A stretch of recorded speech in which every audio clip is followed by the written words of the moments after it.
So yeah, on Friday, not Friday, Thursday, I asked you guys to do some research on taking user input and reading things from files. Did anyone do that? And if so, what did you guys find out?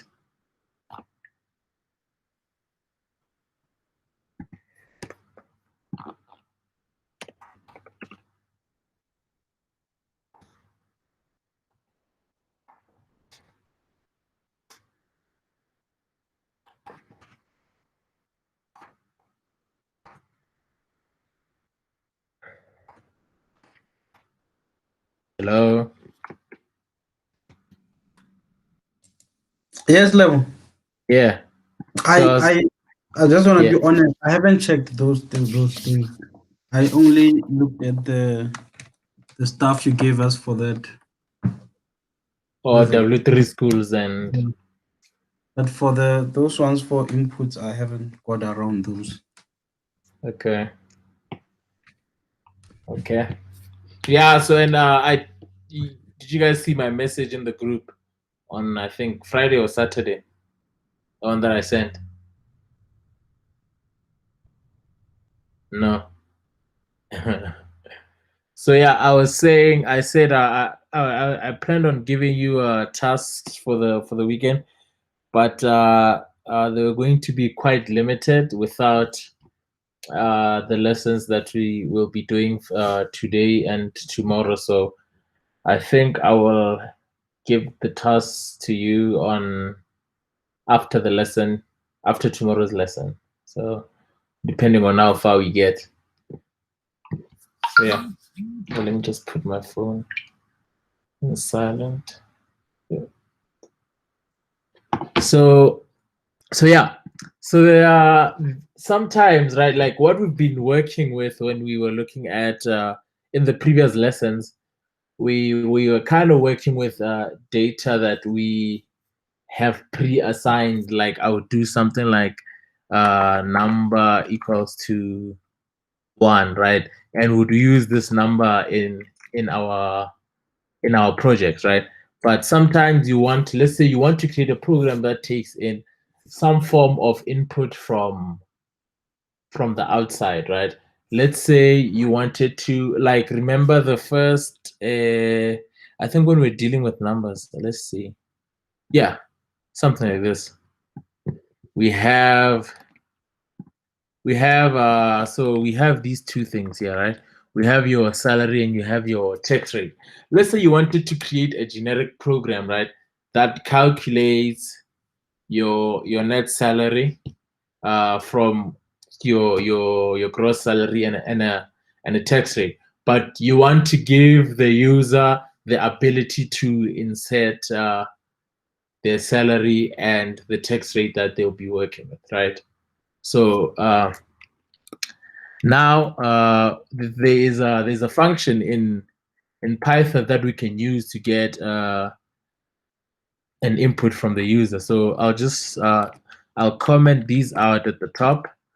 We will work with them as we go. So, but let's say I want to get someone's name from the person running the program. I want to get a name from them, right? So there's this function called input. So it's input, and then you can call it like that, or you can call it with a prompt message. So let's just see what happens when we run it now in this way. So you see what happens. It's I'm gonna close this on the side. So it's waiting for me to do something. You can't see it because of the way we run the program, but we'll make it simpler for us, or much easier for us to interact with the program in a moment. So I can just actually say right, and then that's when my program stops, right? But I can actually let me and print, and then I can print out a name. So I'm going to come on now. I'm going to run the program again, and then I'm going to enter that, and then you see I entered Messi and it printed out Messi to the screen, right?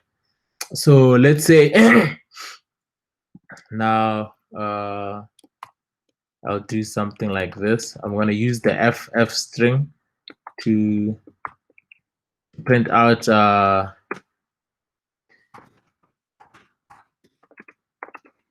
right. So whatever name I get from the input, I print out to the screen. Name is my first name, right? So I'm gonna run the program again, and then I'm gonna say Paul, right? Then it says Paul is my first name, right? So you can like already see, okay, I can actually use input from the outside to run things as things in my program. But before I explain this, the when we're running this program now, we don't actually see, it doesn't actually show us clearly that we need to do something. It just looks like your program is hanging, right? It doesn't tell you, there's no prompt to the screen on what you should do. It doesn't inform you properly. But so the input function, you can actually give it a string, like this is the prompt message that will pop up to the screen when you run your program. So you can say, please enter your first name, right? So, and then you can do something like that in the space. And then I'm going to stop the program. So now when I run it again, it says, please enter your first name. Right now, you actually know what to do because the program is prompting you with a message, and then you're like, okay, this expects me to enter my first name, right? And then I can go right, and then is Felder is my first name. So now we're taking input from the outside, right? So now let's say, like I mentioned earlier, let's say we wanted to calculate uh, the net salary for a person given how much they earn, right? So we want to use this here. So for now, let's just assume that the tax rate is actually that, right? But then we actually want to take we want to get how much they earn from the outside using the input, right? So you can say, what is your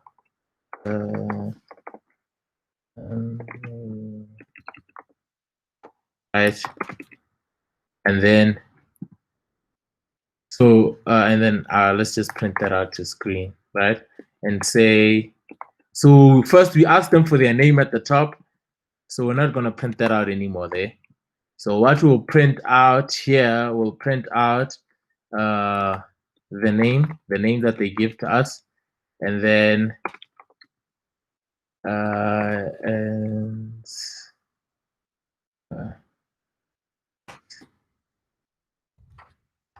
oh,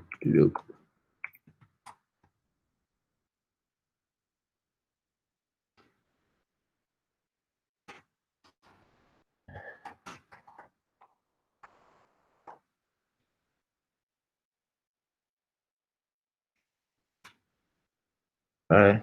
And then if I run the program, it asks me, please enter your name, right? And you can go, and then what is your monthly salary? And then you can go, right? And it say, depending on how you want to format your string in this case, so it tells you, okay, you earn this much every month, right? Now, what do you guys think the type of this thing is? So if I was to say, print out the type of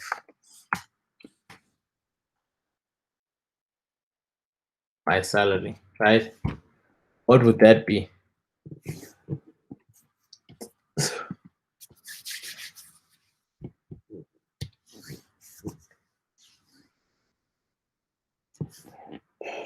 Anyone?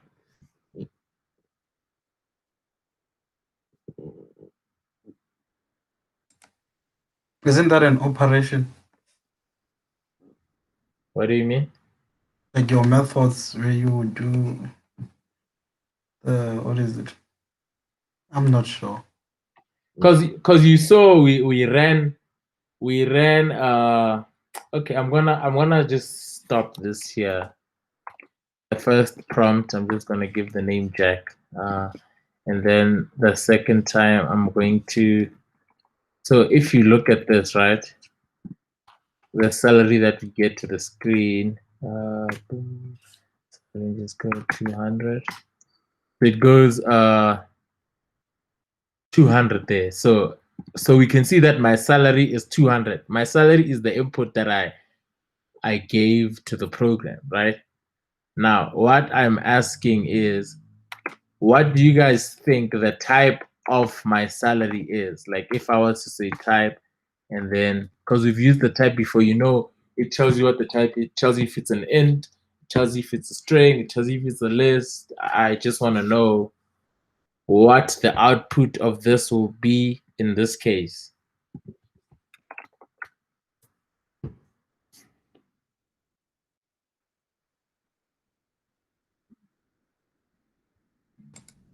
Don't you decide what you want the input to be somehow? Like for example, in a salary it could either be an integer or a float. But Okay. then don't you sort of restrict the person inputting these things into what it must be? I'm not sure what the if I'm answering what you asked. Yeah, you are, but yeah. So now if I run the program, right, and I insert 100, right, what will the type be after I press enter? I think it will be integer. Nope, it's not. It's a string.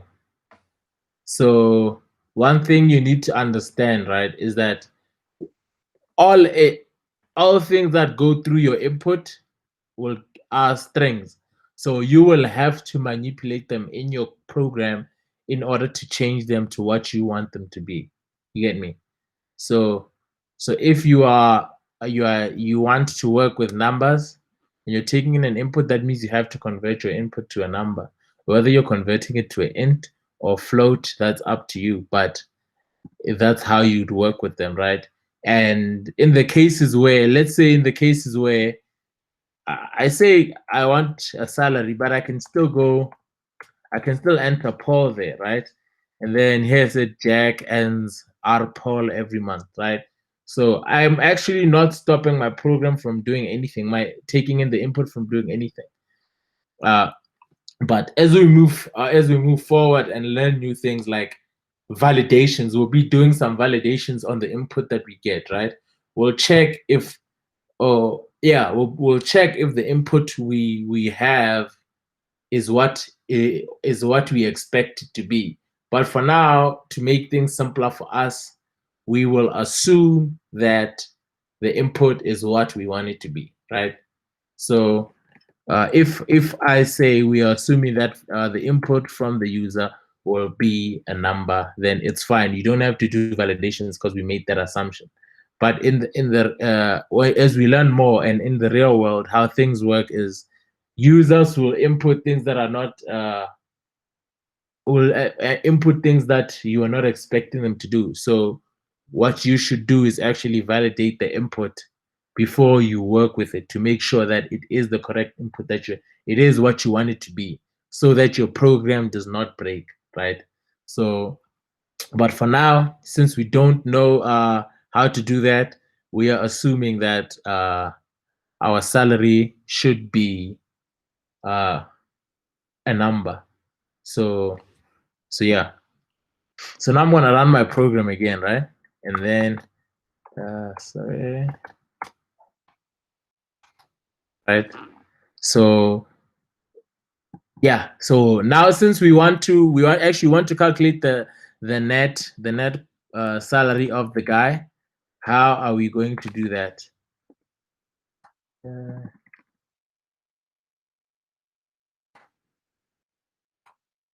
anybody? Anybody want to take a shot?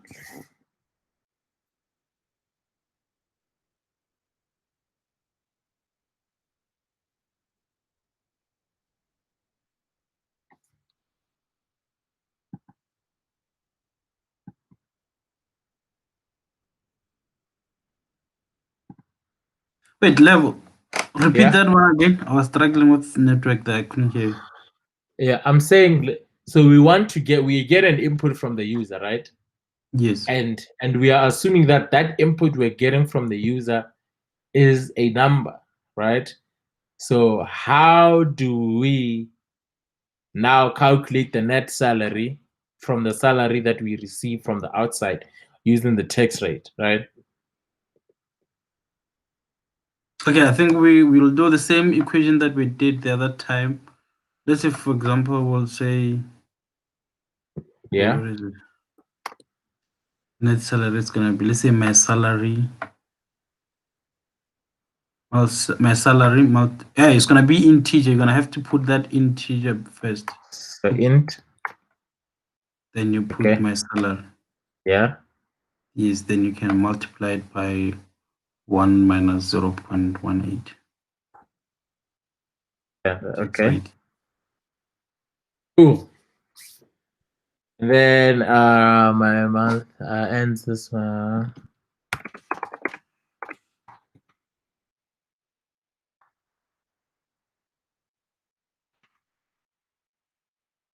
hey, what am I doing there?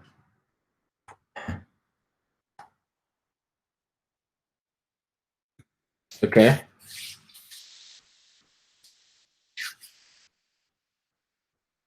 Yeah. so Cree is saying we should use a float instead of an integer.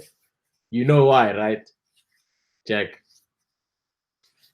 Yeah, because it's comma 50. Yes. Yeah, because if I was to enter 1,000,50, it would break because you can't convert a string version of a float into an integer. You can only convert uh, a float into an integer, but you can't if your string is in a float format, you cannot convert it into an integer. That will break. You saw it last time. So I was actually gonna test the program with using the same thing I used before. But yeah, with that, then now we can run our program and right and say 90, and then it tells, you see, 900. Sorry, you see that. So now our program is using inputs from the outside. So we've kind of written a generic salary calculator with what's this with a constant tax rate that we're using there. But if you wanted to, you could actually use a tax rate that's also variable, right? That you receive as input from the outside, and you'd also need to convert. Sorry, you'd also need to convert that tax rate into a float. So, but yeah, I don't know if any of you have questions or not.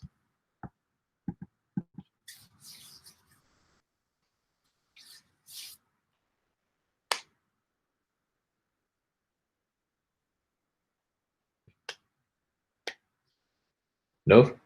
Good? I think I'm good. I'm good. Because if we are, then we want to move to doing files. Okay, so I'm going to move on.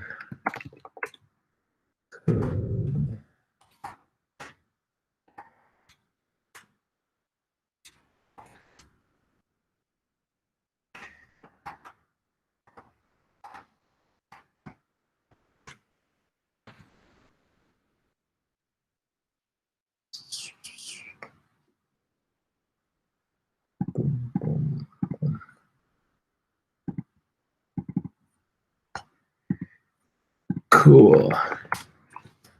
So yeah, sometimes you want to, let's say, you want to work with files, right? You want to get your data from somewhere and take the data that you have from that file and work with it in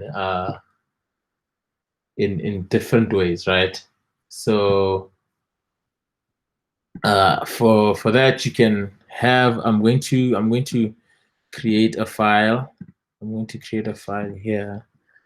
I'm just going to call it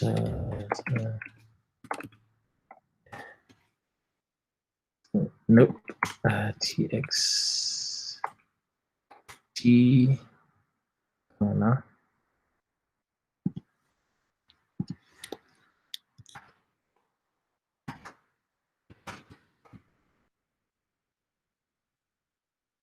Yeah. So yeah, so we can actually read contents of files, open a file, create new files. So we'll learn how to do that in a moment. So yeah, I'm going to call my variable data, and then I'm going to assign it a file that I want to use. So how we do that? We use the open function. You're telling it to open a particular file, and you're giving it the name of the file. So I'm going to go data.txt because that's the file that I created here at the top. So now let's just run that. Before I explain what it does, let's just run that and see what happens, right? So I'm just going to print out this data here.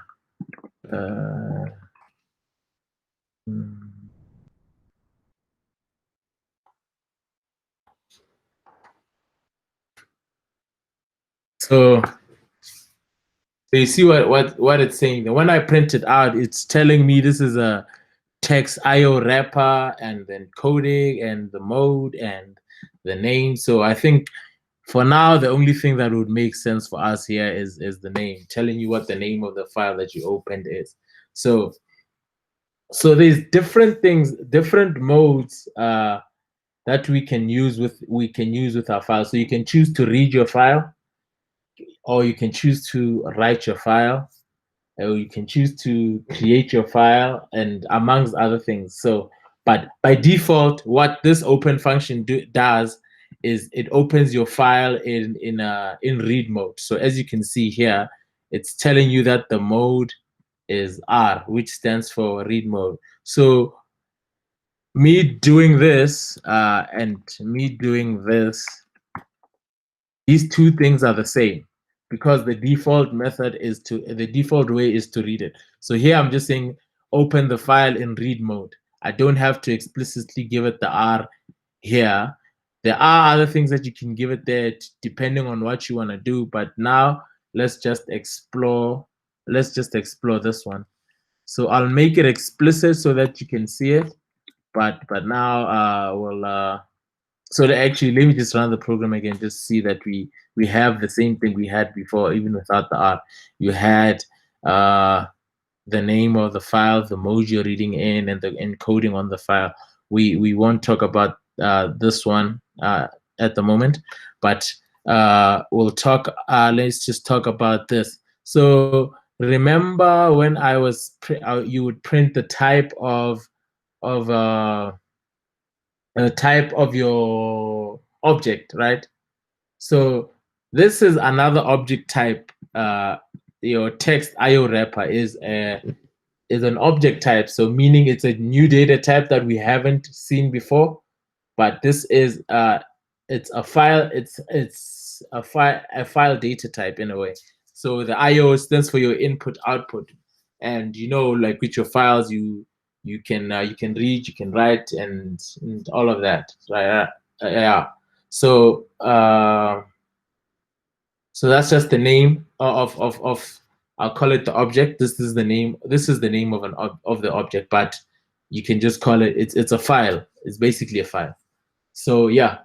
So now, since we've opened our file in read mode, there are things that we can do actually. So because I'm not sure, but I think you guys were expecting when I printed the file to the screen, right? What did you guys expect to see? Did you expect to see some data on the screen or not? Just tell me if I'm mistaken. No, you're correct. Yeah. I thought it would show some of those things that are in the file. Yeah, so it didn't do that, because for us to see that so for us to see that, we actually need to use methods on the file, right? So we have our data here, but because these things, maybe you want to write to a file, maybe you want to read from the file, but we're opening it in read mode now. So I'll explain why you can't actually write to a file if you open it in read mode, and you can't actually read a file if you open it in write mode. So let's since we've opened it in read mode at this point, let's see what we have, right? So I can actually just go file dot read, right? Boom. Now let's see what that returns. Now it gives me some data, right? You see that? So now I'm going to add something here. And then I'm going to run this program again. What do you guys expect this to give me?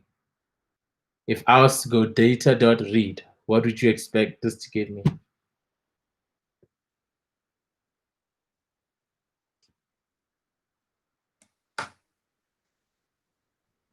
Would it make a list of those things? I think a list of in yeah, a list. Okay, so it gives me the data in as it came through, right? It gives me the data as it is.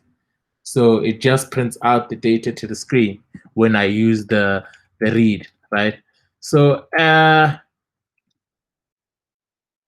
me run this thing again. So what do you expect now?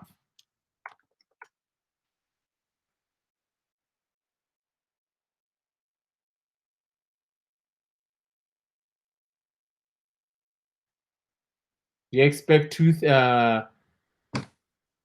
yeah, Jack? I have no expectations now. but you saw the previous one. You saw what we got from the previous one, right? Yeah. So I'm going to comment out the last one, right? And then I'm going to write. You see what it prints? It prints Yeah, out so the contents of the file, right? It's everything in the file. It printed that out, right? You see that? Now let's say now I do that, right? And then now if I run it, what do you expect to see on the screen? well, I'd expect it to print it twice, but I guess it will print it once. Why? I don't know. I'm just taking a wild guess. Okay, yeah, so it did print it out once. so it goes against what I see. So yeah. So but the reason it prints it out once, right? So let me just go to the text file. So what Python does, so when it reads your file, when you read your file, right? It reads like when you use the read method, it reads the whole thing, right? Up until there, right? And then it prints it, like then it gives it back to you. Whether you're printing it, whether you're storing it in a variable, that's irrelevant. But then what happens is the cursor. So when you open your file, the cursor starts at the in the beginning, right at the top. So it goes there, and then you read, going there, and then you read, right? So, but when you read the file, the cursor starts there, and then it ends there, right? And then what happens is when you run the method to read again, it starts from here, from the end of the file, and then it says, "Oh, there's nothing there," right? Like it's like, oh, there's nothing to read. So if I was to run it again here, you see, so it's just printing you blank spaces there because it says, oh, there's nothing to read, and then it's done because the cursor is at the end of the file. It does not move back to the top. If you want to do that, you have to tell it to go back to the top. And so now if I was to ask you what type of an object is a file, because we've been dealing with two types of files, right? What are those two types? Two types of objects, sorry. We've been dealing with two types of objects. What are those two types of objects?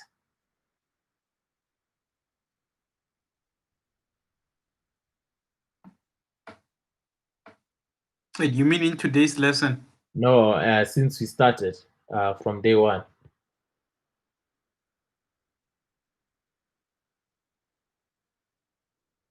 Like what's the type? What type of an object is a string? What type of an object is a list? You know, the two ones that we've been speaking about. The hint is what's the difference between a tuple and a list?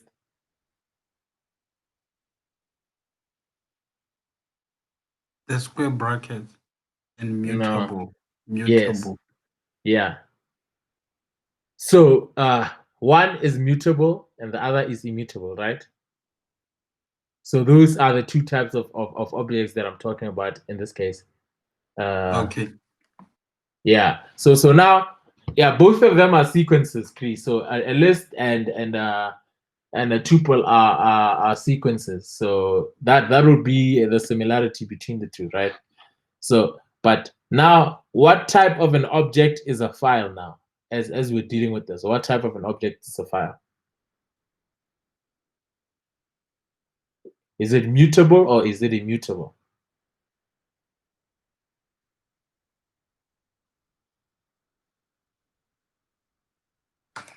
I think it's mutable. Okay. Well, we'll see as we go, right? But yeah, you'd expect your file to be mutable because you're going to be writing to your file. You can actually change the contents of your file, right? So now I was going to show you something now, saying if you want to reset the cursor back to the top, right? There's a method on your file called a seek method, right? So your seek method is saying, I want to go to this point in my file, right? And you're kind of using your like when you have your string there. I'll just give an example quickly. Name equals to ABC, right? So we know that A is at index 0, B is at index 1, and C is at index 2. So that's you're using the same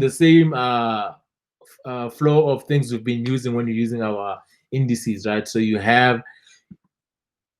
can say seek to 0, and by saying seek to 0, you're basically saying it should go back to the top of the file, right? So now we ran this. Actually, let me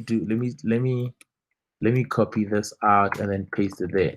So now if I was to run this program again, right, you should see some data again, some data again, because it was at the top of the file before I read it here. It read it, and then it went, and then after that, it was at the end of the file. Now I'm telling it to go back to the top of the file. I'm saying the cursor should go back to the top of the file, and I'm just saying seek to the start, and then it goes there. That means when you run the read method now, it's now at the top of the file, right? So that means this should give me the same thing as it did before. But now since I don't have the seek between these two prints, that means this one, after running this one, it's now at the end of the file. So when I run it again, it's still at the end of the file. So it doesn't print anything to the screen. We understand that? Yeah. Yeah. So yeah. So that's read. So that's how reading works when you're working with your files. All right. So now I'm going to remove this here. I'm not going to delete this, but I'm going to comment it out because I don't want to run it now. So there's another method for when we Wait, level. Yebo. When you do that commenting out, you just highlight everything and you just press that hash. No, I highlight everything and then I press command / on my computer. Sorry, control / on your computer. Then that just makes Yeah, it so you can so if I do it again, it will uncomment it or what? So if Okay, I so highlight, then I click control / then it comments everything out. And then if I do it again, it uncomments the things that are commented, right? So I was going to say, yeah, there's another method. So we use the read. The read basically just reads. If you haven't done anything to the file initially, it will read from the top of the file until the bottom of the file. It will basically just give you the whole contents of the file, the read method. Now there's a read line method, right? So what do you expect this one to do? What do you expect it, the first one, what do you expect that to give you?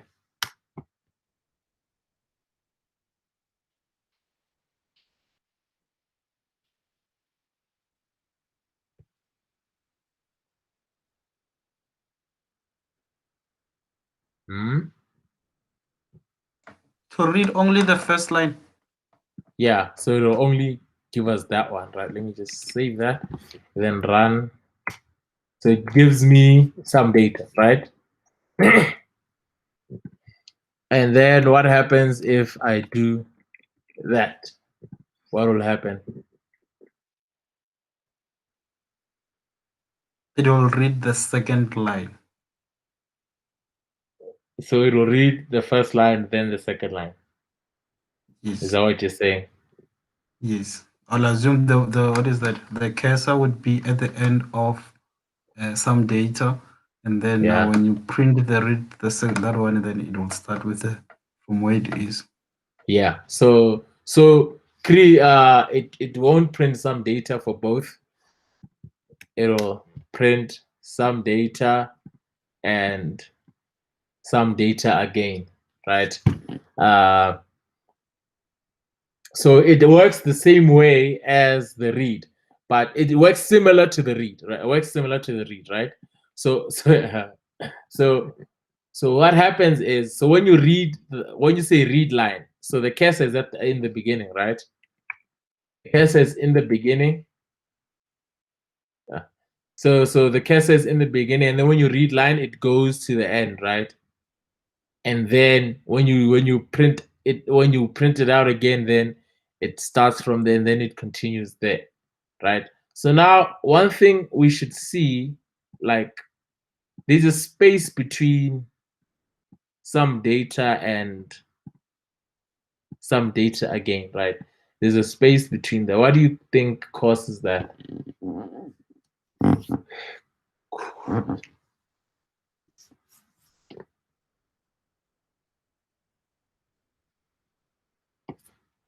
So it's because, so when I create a new line in my file, right, I'm pressing enter, right? That's what I do.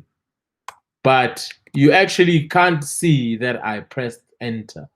I mean, you know that I pressed enter, but how the computer does it is so there is actually, maybe I'll show this to you. I'll show this to you. Will it? Let's see. I think it'll makes more sense when we move on. I'll explain it in a moment. So I think read line makes sense, right? I mean, it's just you're just reading your file line by line. So if you actually wanted to start from the beginning, between this, if you wanted to print the first line again, this would give us the same thing, right? Because I'm saying read line, then go back to the top, then read line again, right?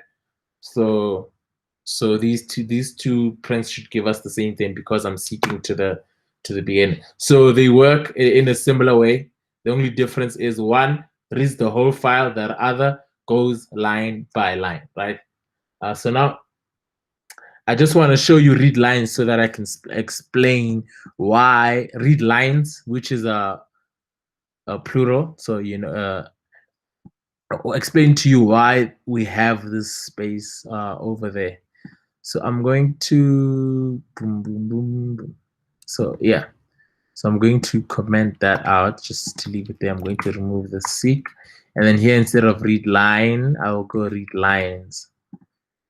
So what do you expect this to output to the screen?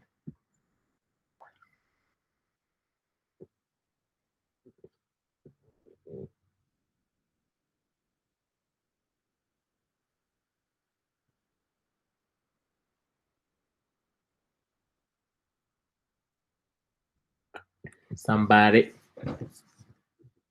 I am somebody. What happened? Oh, yeah. Can someone try via text or speech, depending on whether your mic is working or not?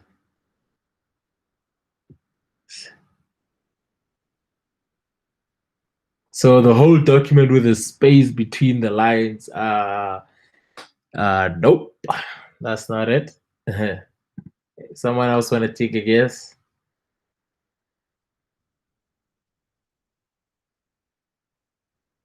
I thought the one with the both lines and a space in between was gonna be a good answer, but if you say no, I don't know. Yeah. Okay. So what we get is a list with the lines. So that's what it does. So it's a list with the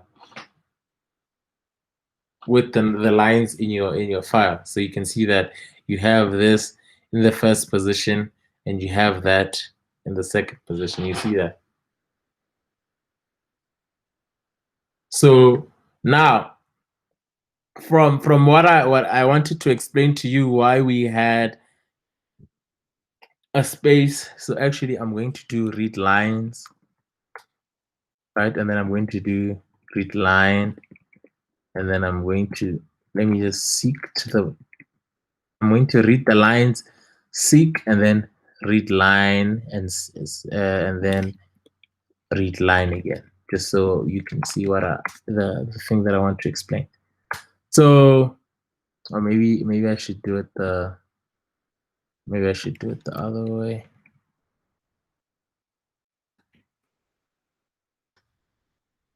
Yeah. Nope. Nope. Not that way, but this way. And then read the lines. Come on now. Cool. So let's run this program again. So we have some data, right? And then we have a space there, and then we have some data again. But our file has these lines, some data and some data again. So you can see that there's a space here, right? This is because if you look at this first entry here, there is that slash backslash n thing that we do not have that in our file, right? What do you think this backslash n represents in our file?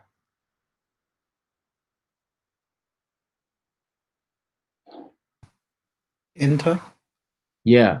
So it represents an enter. So that's why we have this empty line here, because there is an enter here that we have, but an enter actually causes a new line, but it's actually a new empty line when you are reading a line, right? Because you're at the end of the line, but there's that character that causes a new empty line of because when I press enter here, it's actually a character there instead of what you are seeing. Meaning, if you're thinking it's like at the beginning of this line, but it's actually at the end of this line, right? And then you start a new line. So if I was to go enter, and then so what we would see, you see that some data for backslash n, and then you have those things twice, right? You see that, and then you have your sum data again. So you can see that these characters here represent your enter. So that's why you see those spaces, the spaces when you print those things. Yeah, when you print read line more than once, you see that.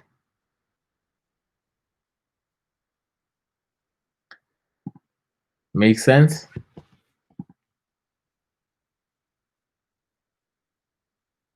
Yeah, it makes sense. Cool. I think I'm gonna stop here and I'm going to try and we'll continue tomorrow. But I want you guys to do to look at other modes. Like we looked at the read mode today, right? I need you guys to look at the write mode at least. So look at, yeah, you can go through the write mode and see what it does, and then we can answer questions tomorrow. Yeah, and then we'll go through the other methods as well. So just Wait, try and yeah. before we do the red mode, there where it's R for the mode. When you Yeah. open it, what do you put if you're going to open the file so that it's writable? So you can go to W3 schools and check what and check what it is. Yeah. I guess it's a W. Yeah. It is a W. But there's other modes that you can look at if you're curious, and then we'll go through those things tomorrow.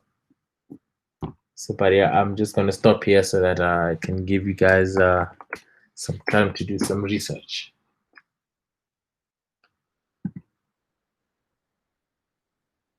Cool. I'll stop recording now.